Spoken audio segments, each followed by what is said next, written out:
আপনি আর দোকানে আসবেন না, এই বয়সে আপনার কাজ করা উচিত নয়, ঠিক আছে?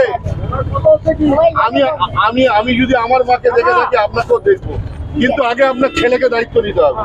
৭০ বছর বয়সেও যিনি থেমে নেই, হাওড়া হরগঞ্জ বাজারের দীপালি ঘোষ ছোট্ট হোটেল চালিয়ে নিজের পেটের জ্বালা মেটান, সেই সঙ্গে ওষুধ খরচ তোলেন।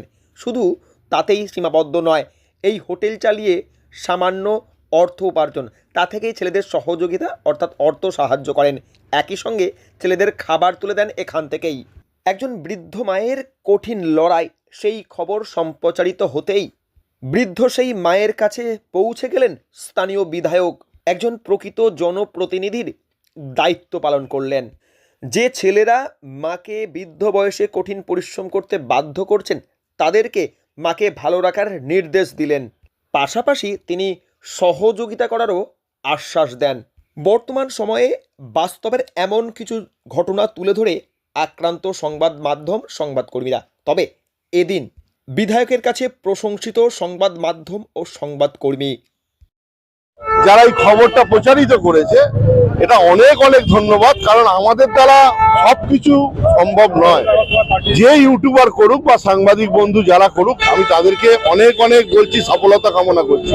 যে এই রকম খবরগুলো যদি আমাদের কাছে আসে, দেখুন আমরা খোলা চোখে যাচ্ছি, কোথায় কোন দোকানের মধ্যে এরকম একটা বৃদ্ধা, ৮০ বছরের বৃদ্ধা, তিনি যদি চুপ করে বসে থাকে, আমার তো সেটা দেখার পারবো না।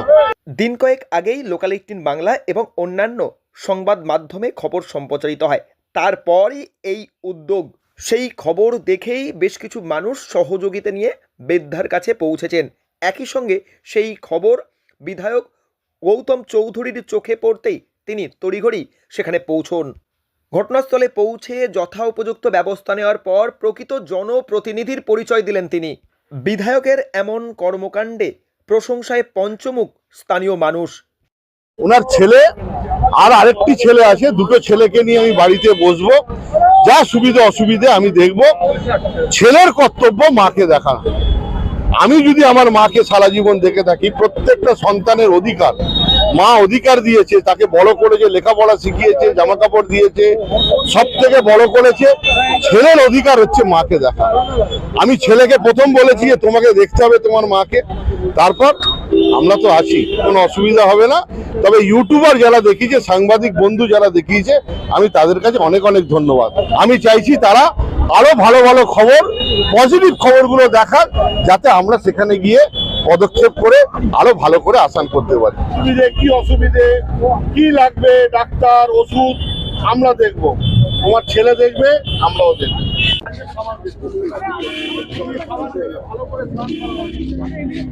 হাওড়ার শালকিয়া থেকে রাকেশ মাইতি, লোকাল 18 বাংলা।